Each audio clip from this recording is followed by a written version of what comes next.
Magandang gabi mga kapuso. Ako po ang inyong Kuya Kim na magbibigay sa inyo ng trivia sa likod ng mga trending na balita. Naka-jackpot ang isang veterinarya nang sa kanyang Capon Drive kamakailan. Natagpuan niya ang isa sa pinaka-rare na klase ng pusa sa buong mundo. Anong pusa ito? Spotted sa sinagawang low-cost Capon Drive kamakailan sa Pangasinan. Ang pusang ito, tatlong kulay ng kanyang balahibo. Patse-patsyeng itim, puti, at orange.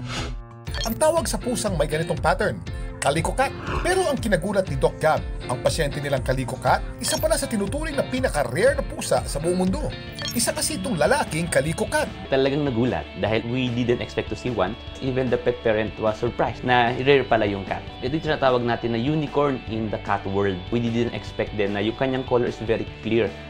Masayang-masaya po ako nung nakita ko po na meron na akong male Calico. Kaya kinip ko po talaga siya. Ang mga male Calico Cat ay rare kung ituring dahil isa lamang sa bawat 3,000 Calico Cats ang lalaki. Bunso nito ng genetics ng kulay ng kanilang balahibo. Ang kulay ng balahibo ng pusa ay konektado sa X chromosome. Para maging Calico, kailangan ng pusa ng dalawang X chromosomes. Babaeng pusa ang may dalawang X chromosome kaya sila kadalasang nagiging Calico. Ang lalaki naman ay may isang X at isang Y kaya isang kulay lang ang kaya nilang dalhin. Paminsan-minsan may lalaking pusa na may extra X chromosome dahil sa genetic mistake. Dahil dito, nagkaroon sila ng parehong orange, puti at itim na balahibo. Karamihan din daw sa mga male Calico Cat maraming health issues. Kaya ang laking tuwa ni Doc Gab na ang kanyang naging pasyenteng male Calico malusog. It's very rare to see a matured male one. So talagang walang plan, it's just a surprise.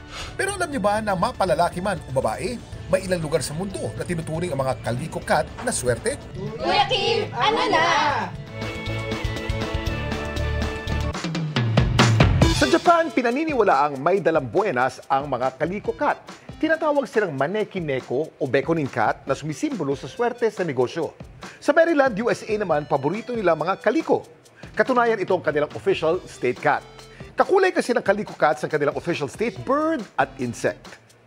Samantala, para malaman ang trivia sa likod ng viral na balita, i-post o i-comment lang, #Kuya Kim. Ano na? Laging tandaan, importante ang may alam. Ako po si Kuya Kim at sagot ko kayo 24 oras.